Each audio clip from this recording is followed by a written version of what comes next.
Hi, everyone. It is Alan Rose from the Previvor. We are so excited and honored to have Dr. Peled here with us today.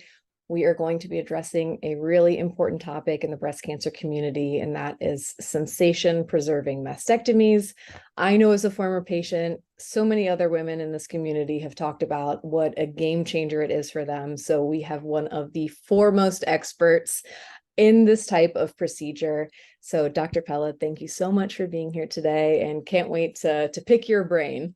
Thank you so much, Ellen. I'm just so excited. It's always amazing to me when people are willing to share information, especially about procedures that maybe they didn't have access to. And so I'm really grateful that you're willing to share this with our community. Fantastic. We'd love to hear sort of your elevator pitch, how you got into this sort of procedure, why it's important to you. Yeah, I had been doing breast cancer and breast reconstruction surgery actually for a couple of years in practice and felt a breast mass when I was 37. And crazily enough, out of nowhere, like many of us, got diagnosed with stage 1 breast cancer. And honestly, at that time, I was small. I certainly could have had a lumpectomy, but many women at 37, when they get diagnosed, choose to have mastectomy for obvious reasons. And I have to tell you, the thought of being completely numb and also having maybe chronic pain for the rest of my life at 37, like it was just too daunting. And so I ended up having a lumpectomy, and ultimately I've done really well now for going on 6 years. But when my, We I could cheer know, for that. I know it feels amazing that it keeps getting longer. But when my husband, Zeev Peled, he's a peripheral nerve surgeon, and when we were kind of going through this decision-making process together and thinking through it, we were saying, well, there's so much amazing technology in the world of nerve reconstruction and other parts of the body. Like, why were the breasts any different? And so actually, I had my lumpectomy in January 2018. And in February 2018, we did our first case of what we call sensation preserving mastectomy, where the idea is twofold. So one, it's to keep the nerves that we can. So a lot of time in standard mastectomy, those nerves get cut through. And while that can cause numbness, it can also cause chronic pain because you can get balls of scar tissue where the nerves get injured. So the goal is to try to not injure nerves, to try to preserve the ones that you can, but you still need to do a safe mastectomy. So we never say we leave behind breast tissue for the sake of nerves. So sometimes we do need to cut nerves. And in that case, we try to reconstruct them all in the same surgery.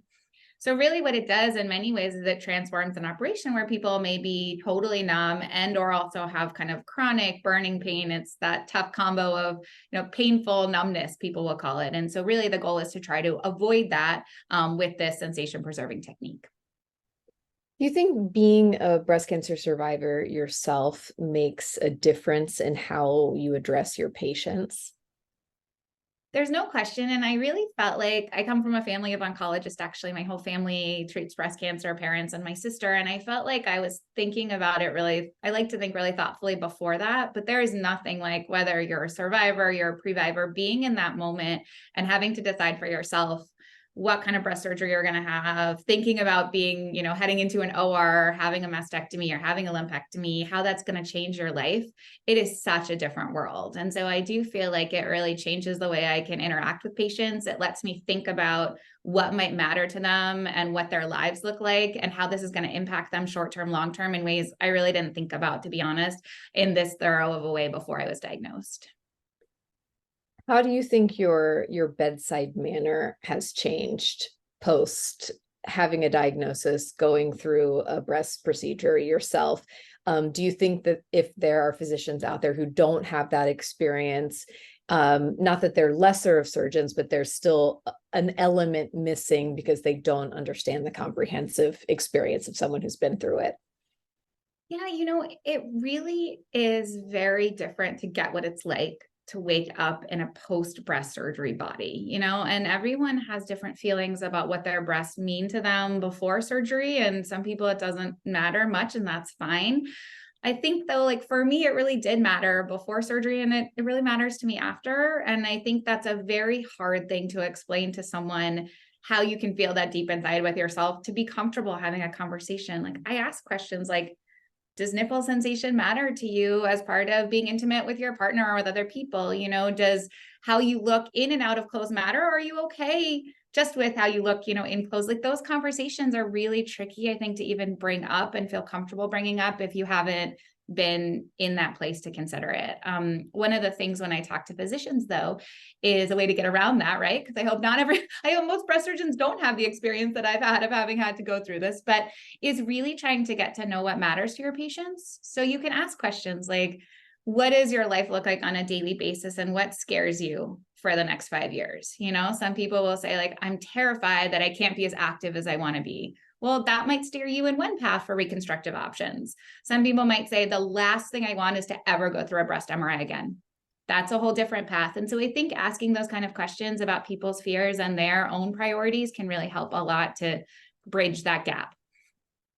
So there are a lot of people who come to our channels and they're in all different stages of mastectomy. So maybe they are thinking about having a preventative mastectomy, or they are freshly diagnosed. They know they have to undergo surgery. We have people who are really in the thick of it, just had the procedure, and then women who are sort of years out. So if you had to describe this sort of procedure in really layman's terms, keeping it as basic, what do you do when you're in the OR to have a sensation preserving mastectomy? So basically, when we're doing the mastectomy itself, we look, and there are nerves to the breast. Most of the ones that we see run along the side of the breast or through the tissue to the nipple. And honestly, what we do, they're very small. So we use kind of like full on, they look like basically magnifying glasses that you wear, and we look and see. And then when we look at them, we decide, are they running in the fat layer under the skin that everyone has, or are they running through breast tissue? And that decision making is actually pretty simple. And if they're running in that fat layer under the skin, then what we do is kind of carefully do our mastectomy along the sides to avoid those nerves and keep them where they're supposed to be. If they're running through the breast tissue itself, we need to do the mastectomy well. And in that case, what we'll do is basically kind of watch the nerve as it goes through the breast tissue. And once it starts to really branch into the breast tissue, we cut it. And then we'll use a nerve graft. So this is kind of some of the technology that's really allowed us to do this procedure, is either we use a nerve graft that's off the shelf. It's actually a cadaver nerve, which sounds crazy, but it's not really any of the cells anymore. It's just the structure.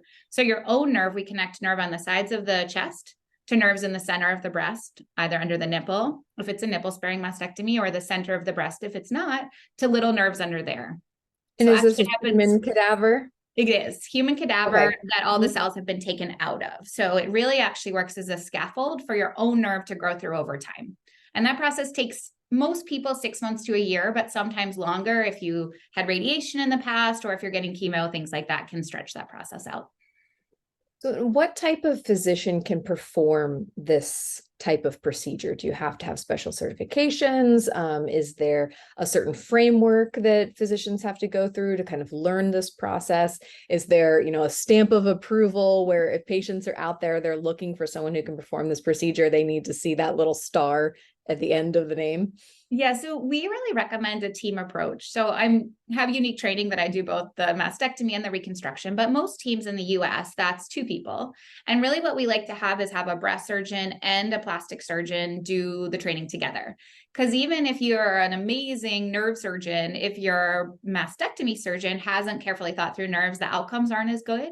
And so ideally what you want is a team of surgeons who've gone through training. We actually teach regularly through a company that makes the nerve grafts, and actually teach regularly teams coming. So the hope would be that they've come to one of the courses, or they've come to see us or another one of the teams doing this regularly. They've thought through what the steps are. So what part is the mastectomy surgeon part? What part is the plastic surgeon? And that you have a plastic surgeon, ideally, who's comfortable with either microsurgery, so someone who does, let's say, flap reconstruction, or nerve surgery. So what I often tell people is the best thing to do is to go in and ask, do you, whether it's your breast surgeon or plastic surgeon, does your team offer sensation preserving mastectomy? And what's really neat is nowadays that term is common enough, thanks to patients asking for it, that people will know what that is. So that really is, it's that team approach. And when you hear that and you see that, you know you're in the right place. Okay, and the hot ticket question that we get all the time is, who is eligible for this type of procedure? So we have a lot of questions come in that are all mastectomies able to do sensation preserving mastectomy? And then also, if you've already had a mastectomy, you're considering a revision and you'd love to do this because you did suffer from loss of sensation, can you do it in a new mastectomy that you're doing if you're doing something like that. Perfect. So yes, those are the questions we get to. So on the first question, honestly, we offer sensation preserving mastectomy to every patient in our practice having mastectomy, because in my mind, the ability to try not to injure nerves should be offered to everyone. Because even if you're not reconstructing the nerves for some reason, you're still trying not to cause chronic pain and numbness. So I really think that should now be a standard part of mastectomies, and many people think it is. Theoretically, if you had an extensive area of cancer in the breast that was going right near where the nerves are, of course, we wouldn't want to offer it to those people and potentially leave behind tumor. But again, that's an exceptionally rare situation. Personally, we offer it for people having nipple sparing, non-nipple sparing mastectomy with all types of reconstruction, including flat closure. So really, truly, it is something that I do think is going to be able to be offered to everyone. And each practice is a little different where their comfort level is with that. In terms of going back after the fact, and I'm so excited about that because that really, I think, is kind of the next place we're going from a research standpoint too. So many practices for years actually have been offering this with flap reconstruction. And the benefit of that is when you take the flaps, you can actually bring up a nerve from where the flap comes from, let's say a deep flap from your abdomen, and connect it to nerves in the chest. So in that case, it kind of doesn't matter if you still have nerves from your mastectomy because you're bringing your own nerve. What I always say when we're doing it with, let's say, implant-based reconstruction or aesthetic flat closure is we don't necessarily know the status of the nerves until we get in there. We do need some nerve length in order to do a reconstruction of the nerve, and that is a little unpredictable till we get in. But now that we've been doing this more often, we are consistently finding nerves in the past. So what I would say is if you're a person who's thinking about a revision, it's definitely something that's worth going to a surgeon that offers sensation preserving mastectomy and nerve reconstruction, because best case scenario, they find a nerve and you can do a reconstruction. If you can't, you still at least are getting your revision, if for whatever reasons those are, and getting that benefit of it. But honestly, pretty consistent now, we've been finding nerves and reconstructing them. So I really want to have the data to show what that looks like, and see if we can have the same kind of really great outcomes we have with primary mastectomies. But I think it's coming, as we get more and more comfortable and other groups get more comfortable with the technique. So for someone who's doing a revision who may have issues with pain or uncomfortable sensitivity with their nerves, and they'd like to come in and potentially do this, have you seen cases where people were able to sort of reverse the pain that they have and fix it moving forward? What's the process been for you with that? Yeah, so the wonderful thing is that fixing pain is actually much more predictable than the restoration of sensation, because almost all the time, and my husband Zeev actually does this for nerves all over the body. So people who may have injuries from orthopedic surgery, gynecologic surgery, what happens when nerves get injured is they form this big ball of scar in the nerve itself. And so what you can do, you can actually see it when you go in and then cut that area out and reconstruct the nerve. So you're really actively fixing that problem. It can take a little while sometimes to get better, potentially just because you have inflammation and scar tissue. But I've had patients we've done this in that honestly, like their first post-op visit, they're like, it's crazy. I feel worlds better. So that is an incredibly amazing thing to be able to do. And post-mastectomy pain syndrome, which is what we call it, is dramatically underdiagnosed. So I think it's so important for people to hear who've already had mastectomies. If you're having chronic pain, that is not normal. You do not need to live with it. And going to see someone who specializes in nerve surgery, fixing neuromas, the scar tissue is really important. What is the average length of time that you see where women have hit sort of the end of, okay, this is when I should expect to have maximum sensation? Because I feel like you could spend probably years and years hoping that those nerves are going to continue to grow and maybe get better. So what's the window we're looking at? So I would say if you're a person that's having a prophylactic mastectomy, you haven't had radiation in the past, you're not getting chemo, probably most of your sensation is going to come back within a year. And certainly by 2 years, you're probably going to have very little incremental benefit after that time. Radiation or chemo might push that out for another year or so. The amazing thing about sensory nerves in the breast, though, is that you can reconstruct them at any time. So motor nerves in other parts of the body, like unfortunately, if you don't get to them soon, you might never be able to fix them. But sensory nerves are not that way. So even while you might be someone that was waiting it out and you waited 3 years and 4 years and now it's been 10 years, you could still go back and have sensation restoration, but probably your plateau of when that was going to happen, if you were going to get it naturally, is probably between 2 and 3 years. If you have a patient who's maybe had a prophylactic procedure and they have sensation, but they describe it sort of, it's not a good sensation, it's just kind of odd or it's dulled, is that something that can be improved with sensation preserving mastectomy in a new reconstruction? Most definitely. So certainly if your sensation is there, but it doesn't feel normal, that's a good opportunity to try to do a formal nerve reconstruction. The other thing is now, this has primarily been pioneered at Cleveland Clinic, and we're sort of spreading it out now amongst those of us doing sensation preserving mastectomy, is there are actually sensation restoration protocols you can do. It's kind of like doing physical therapy around nerves. And so if we have someone who comes in, we do a nerve reconstruction who's had some painful sensations before, we can actually have them do this post-op protocol. It's a kind of a combination of things like dry brushing and cold and hot temperature, and really kind of help retrain their brain to do better the second go around with the nerve reconstruction. Okay. How have your patients reported the difference in those who have done a revision coming in? Do they give you a percentage? Hey, I feel like I've improved 10%, 20%. What do you see as the sort of success rate for people coming in a second go around? So we try to track things kind of in a objective, as you will, the sensation is a bit subjective, as you could imagine, way. And I would say, unlike primary mastectomy, where really pretty consistently we see 85 to 90% of people get back most, if not all, sensation.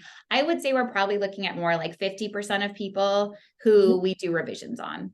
So I think, again, we don't have enough data, which I'm hoping for, to kind of be able to break it down. I will say that if you've had radiation in the past, it doesn't mean it's not going to work, but those nerves tend to be more scarred in.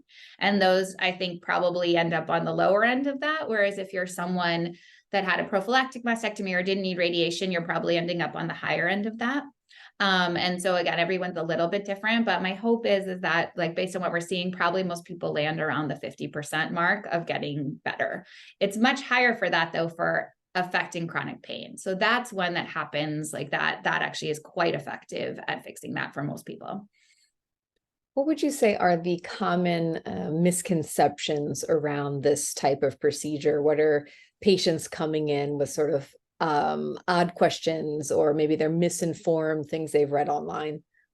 Yeah, I hear this a lot. And unfortunately, I think, with any new procedure, there's always a lot of skepticism from other people who don't know the technique, including other providers. And I get that. But I think the main things we hear, the first one we hear is that it's less oncologically safe because more tissue is left behind. And I hear that all the time. And the reality is we actually have lots of videos showing kind of what it looks like in the OR to try to show surgeons that that's not the case. We do know that there's a variety of ways that people approach mastectomies in general.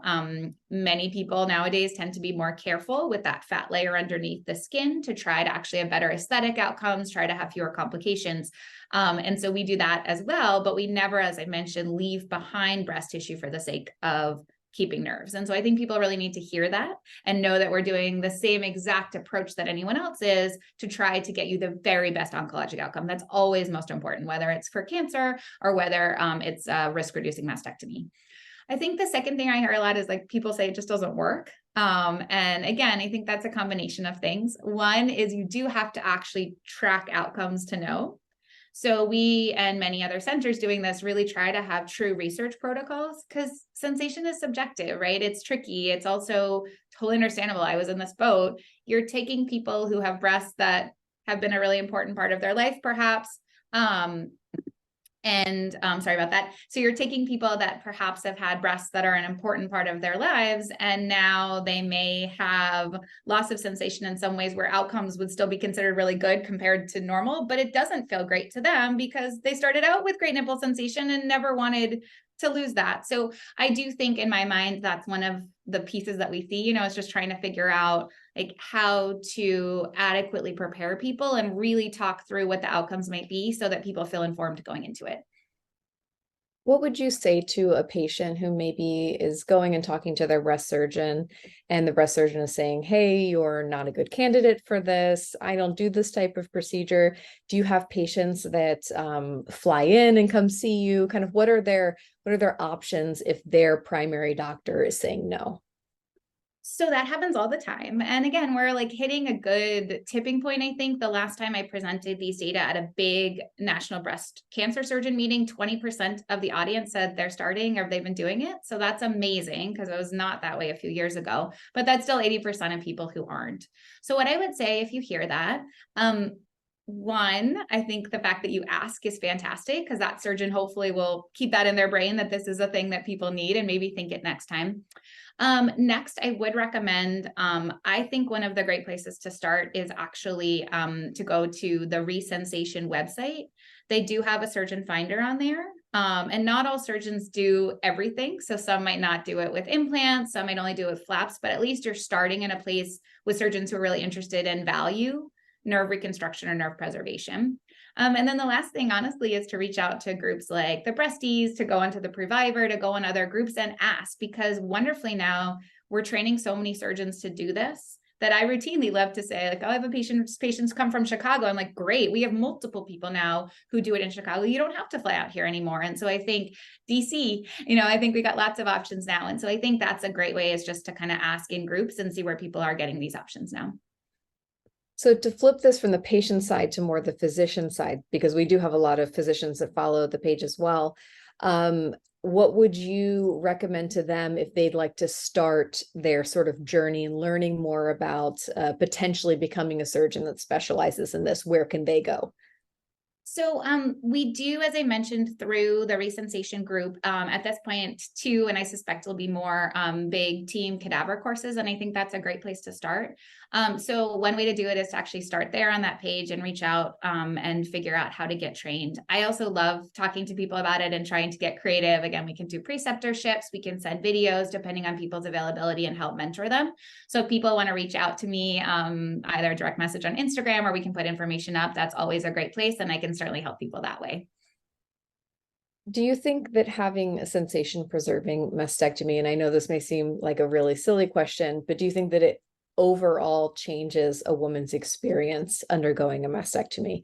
Do you think it is improved? Do you think women are happier with the outcomes? Do you see them sort of, you don't know the difference if you hadn't lost sensation before?